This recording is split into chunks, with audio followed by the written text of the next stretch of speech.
Pant নাভির নিচে পরা হয়, তবে তার উপরে শার্ট থাকে যা নাভি থেকে নিচের অংশ সম্পূর্ণ ঢেকে রাখে।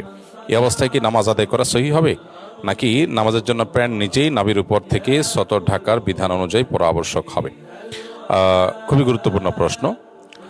নাভির নিচের অংশ সতর, নাভি থেকে নিয়ে হাঁটু পর্যন্ত পুরুষরা এটা ঢেকে রাখতে হবে। এটা যদি উন্মুক্ত থাকে আর নামাজ পড়ে তাহলে নামাজ হবে না।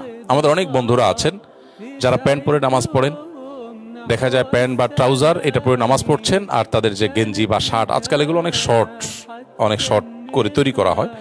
তো বেশি শর্ট হওয়ার কারণে যখন তিনি রুকুতে চলে যান, তো কোমরের অংশটা প্যান্টের ওইটা টান খেয়ে একটু নিচে চলে আসে, আর গেঞ্জির অংশটা রুকুতে চলে গেলে টান খেয়ে একটু উপরে উঠে যায়, মাঝখানে গ্যাপ হয়ে যায়। তো নাভির নিচের অংশের কোনো জায়গায়, সেটা সামনে হোক আর পিঠের দিকে হোক, যে কোনো জায়গায় হোক না কেন, এটা যদি প্রদর্শিত হয় তাহলে সেক্ষেত্রে পুরো রুকু ধরে এরকম প্রদর্শিত আছে, তার নামাজ হবে না, এ নামাজ আবার পড়তে হবে। কারণ নামাজের মধ্যে এই সতর ঢাকাটা ফরজ তরক হয়ে গেছে, বিদায় নামাজ আবার আদায় করতে হবে।